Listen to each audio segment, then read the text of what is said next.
You are building your baby's brain right now, not with flashcards, not with Mozart, not with any toy that costs more than your grocery bill. You're doing it with the most ordinary moments of your day, and you've probably never once stopped to think about what's actually happening inside that tiny skull when you do them. Here's what stopped me cold when I first went deep into the developmental neuroscience. The human brain at birth contains roughly 100 billion neurons. That number sounds impressive, but here's the part nobody talks about. Those neurons are barely connected. At birth, the average baby has around 2,500 synaptic connections per neuron. By age 3, that number explodes to 15,000. And what drives that explosion? Not enrichment programs, not screen time, not structured play. It's you. Specifically, it's 8 things you're already doing, quietly, automatically, every single day. And when you understand what each one actually does to the architecture of your child's developing brain, you will never look at a diaper change the same way again. Stay with me until number 5, because that one, the one that looks like the most passive, effortless thing a parent can do, turns out to activate more neural circuitry than almost anything else researchers have measured in infant development. Let's get into it. There is a moment that happens dozens of times every single day in your home that neuroscientists have spent decades trying to fully understand. You look at your baby looks back, and for a fraction of a second, 2 brains synchronize. That's not poetry. That's measurable biology. When a caregiver and infant make sustained eye contact, research in developmental neuroscience has documented something called neural oscillation coupling. The electrical brainwave patterns of parent and baby begin to align. The 2 nervous systems are, quite literally, talking to each other through gaze alone. This phenomenon has been studied using EEG recordings of both parent and infant simultaneously, and the synchrony is real, measurable, and meaningful. What's happening structurally? Eye contact activates the baby's superior temporal sulcus, a region critical for social cognition and the ability to understand other minds. It also triggers the release of oxytocin, the same neurochemical that drives bonding, trust, and the sense of safety. In the infant brain, oxytocin doesn't just feel good. It creates the neurological conditions under which learning can happen at all. A brain that doesn't feel safe doesn't wire efficiently. A brain bathed in oxytocin from secure, responsive eye contact. That brain is primed. Here's what I want you to notice today.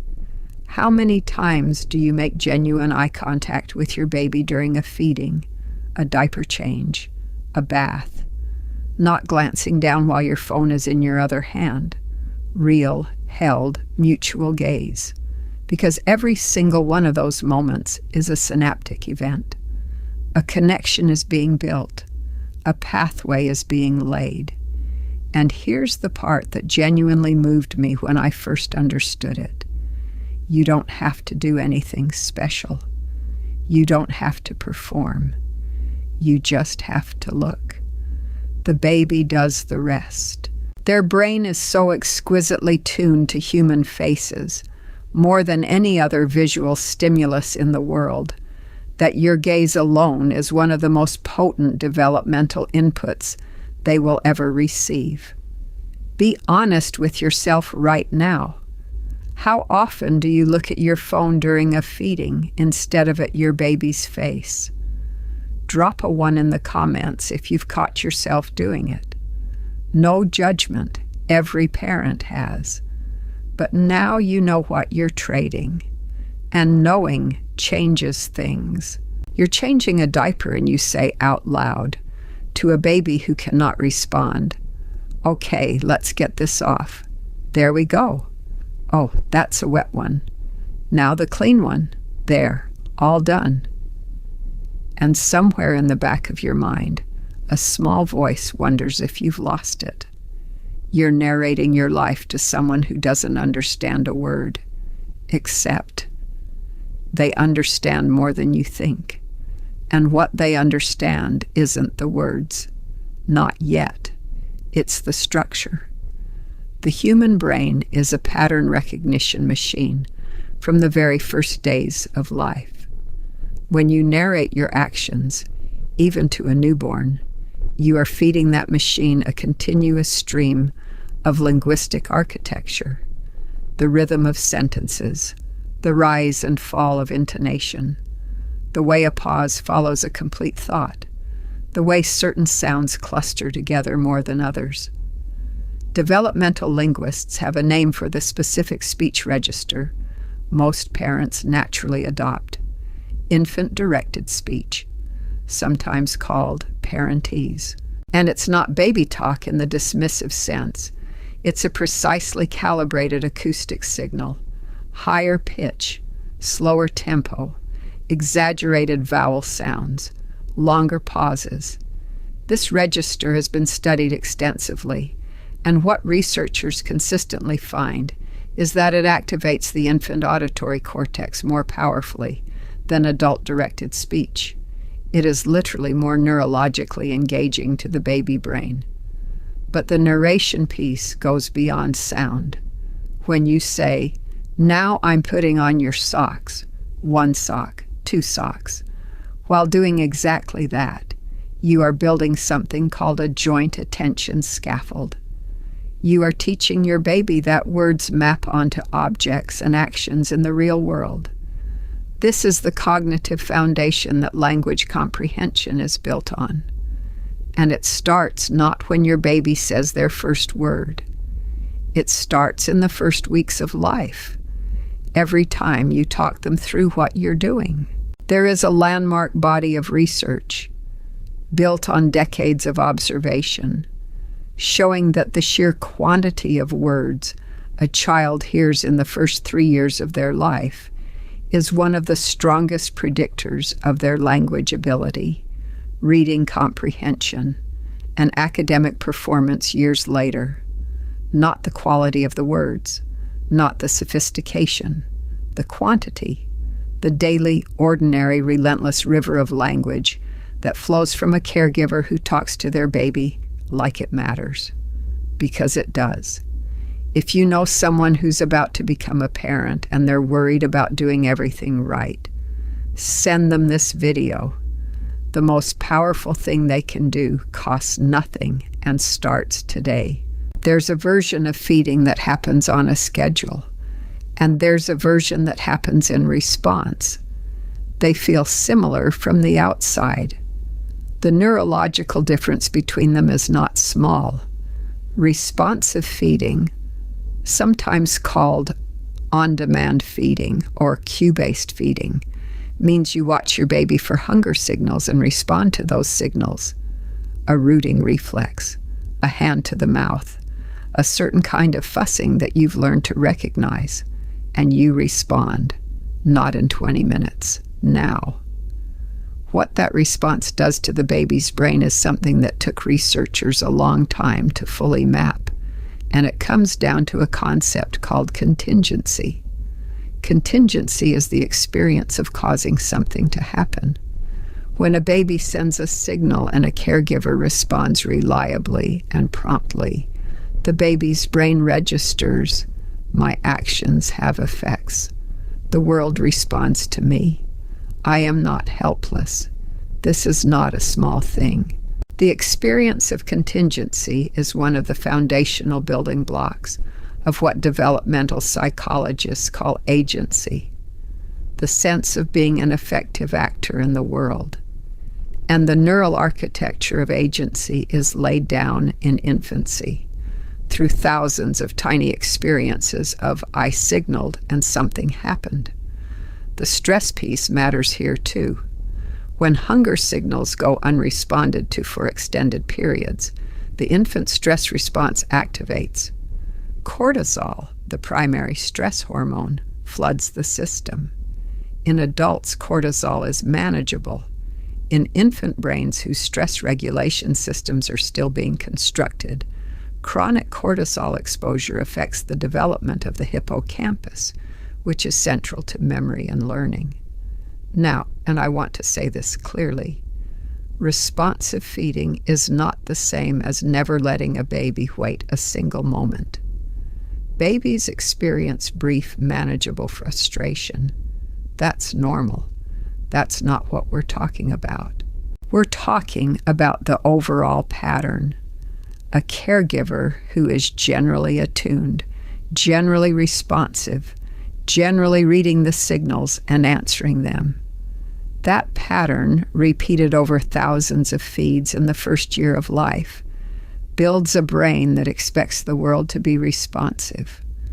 And that expectation, that deep, embodied belief that reaching out brings connection, is the neurological seed of secure attachment.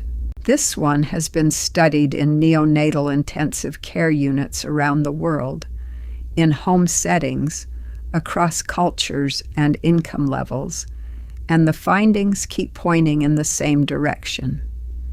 Skin-to-skin contact between a caregiver and infant, sometimes called kangaroo care in clinical settings, produces measurable, lasting changes in infant brain development. Here's the mechanism.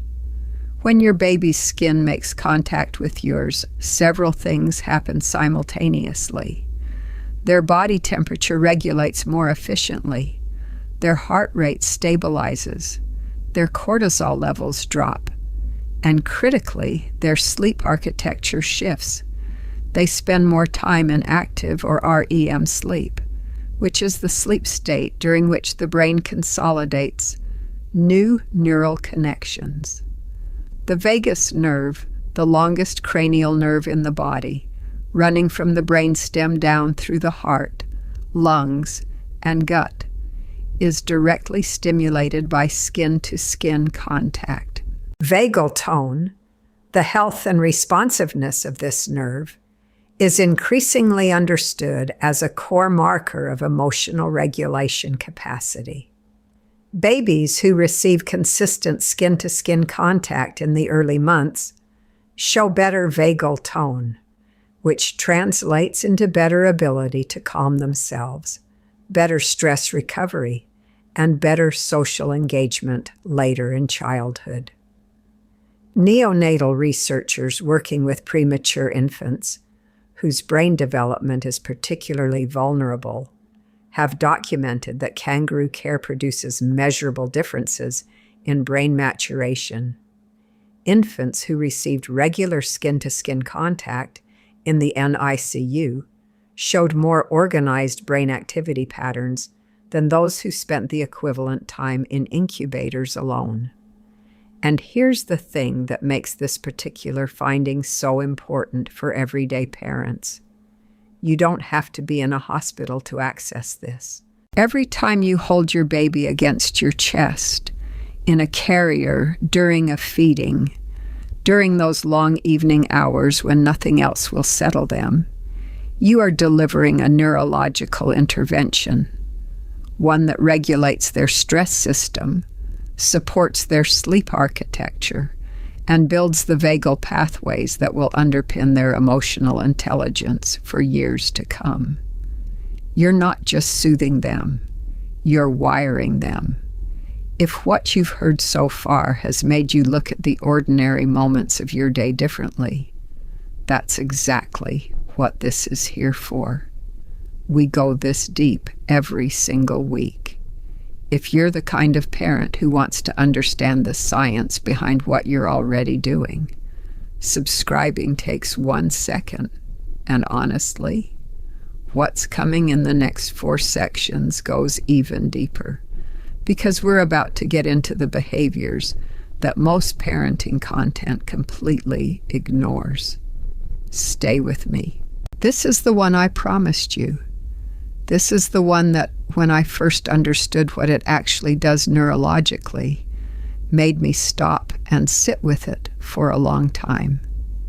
It doesn't have a catchy name in popular parenting culture. Developmental scientists call it serve and return interaction. Your baby makes a sound, a gesture, a facial expression. They serve. You respond, you return. They serve again. You return again. Back and forth. A conversation before there are any words. The Harvard Center on the Developing Child has identified serve and return as one of the most essential experiences for healthy brain development, describing it as the single most important thing caregivers do to build neural architecture in the early years, not reading to them, not enrichment activities. This, the back and forth. Here's what's happening structurally. Every serve and return exchange activates and reinforces neural circuits across multiple brain regions simultaneously. The prefrontal cortex, which handles executive function and impulse control. The limbic system, which processes emotion. And the language areas, which are learning that communication is reciprocal. The more a baby experiences this back and forth pattern, the more robust those circuits become. But there's a second layer that's even more striking. Serve and return is teaching your baby the fundamental architecture of relationship. That communication is a two-way process, that their signals have meaning, that other minds are responsive and worth engaging. This is the experiential foundation of what developmental psychologists call theory of mind. The ability to understand that other people have thoughts, feelings, and perspectives of their own. Theory of mind doesn't fully develop until around age 4, but the neural groundwork for it is being laid right now. Every time you respond to your baby's coo with a coo back, every time you mirror their expression, every time you pause and wait for them to respond before you continue. Most people will hear this and keep doing what they've always done. But the parents who actually internalize this, who start treating every babble as a message worth answering, those are the parents who are building something that no flashcard program can replicate. What do you do when your baby talks to you? Tell me in the comments. I genuinely want to know. Let's address the skepticism head on. Reading to a 2-month-old who cannot understand a single word feels, on some level, absurd. They can't follow the plot. They don't know what a duck is. They're staring at the ceiling half the time. What is the point? The point is not the story. The point is the experience. When you read aloud to an infant, you are delivering several simultaneous neurological inputs that have nothing to do with comprehension. First, the sound of language in its most varied expressive form. Reading aloud naturally produces a wider range of vocabulary, sentence structures, and intonation patterns than spontaneous speech. The infant auditory cortex is being exposed to linguistic complexity it wouldn't encounter any other way. Second, joint attention. When you hold a book and point to an image, you are teaching your baby one of the most cognitively sophisticated skills they will ever develop, the ability to share a focus of attention with another person. Joint attention is a developmental milestone that researchers track carefully because it is one of the strongest early predictors of language acquisition and social development. It emerges gradually across the first year of life, and reading together is one of the most reliable ways to cultivate it. Third, the ritual itself. The human brain learns through repetition and predictability. When reading happens at the same time each day, before a nap, before bed, in the morning, the brain begins to anticipate it. That anticipation is itself a form of neural organization. The brain is building temporal maps, understanding that the world has structure and rhythm. And here's a finding from decades of literacy research that I think every parent deserves to hear. Children who are read to regularly from infancy enter school with vocabularies that are measurably larger than those who weren't.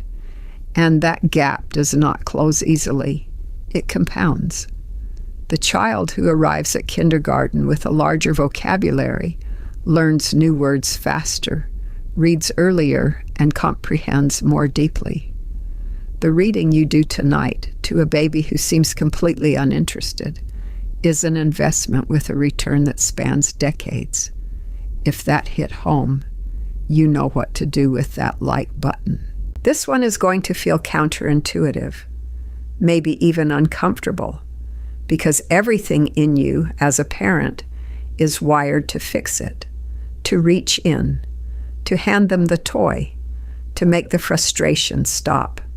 And sometimes that's exactly right.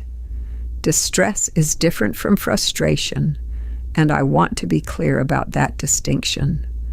A baby who is overwhelmed, frightened, or genuinely distressed needs you immediately. That's not what we're talking about. We're talking about the moment when your baby is reaching for something just out of grasp, or trying to roll over and not quite making it, or struggling to get a shape into a shape sorter. That zone of effort, just beyond current ability, but not beyond reach, has a name in developmental psychology. Lev Vygotsky called it the zone of proximal development, and what happens in that zone, neurologically, is remarkable. When a baby struggles with a task and then succeeds, the brain releases dopamine, not a little, a significant motivating surge. This dopamine response is the neurological reward for effort. It is the brain's way of tagging the experience as important and worth repeating. It is, in the most literal sense, the biological foundation of a growth mindset. The brain is learning that difficulty is not a signal to stop. It is a signal that something important is about to happen. When we remove every frustration before it can resolve, when we hand over the toy before the reach can succeed, we interrupt that dopamine loop. We deprive the brain of the experience of earned success. And over thousands of small moments, that pattern shapes how a child relates to challenge.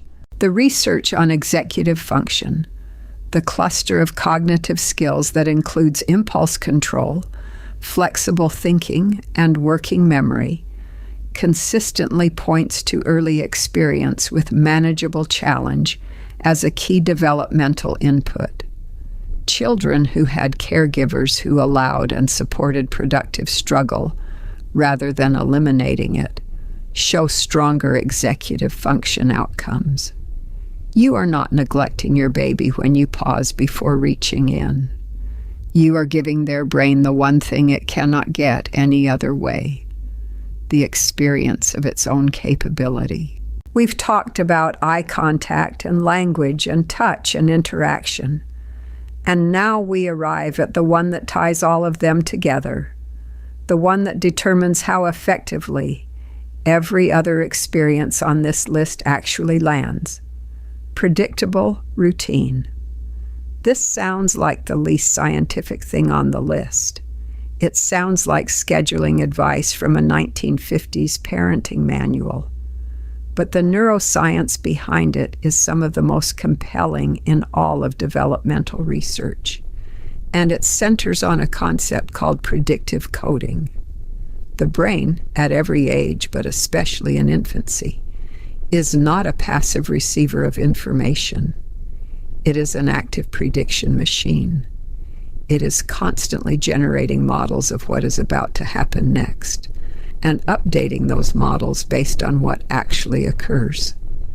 This is how the brain is efficient.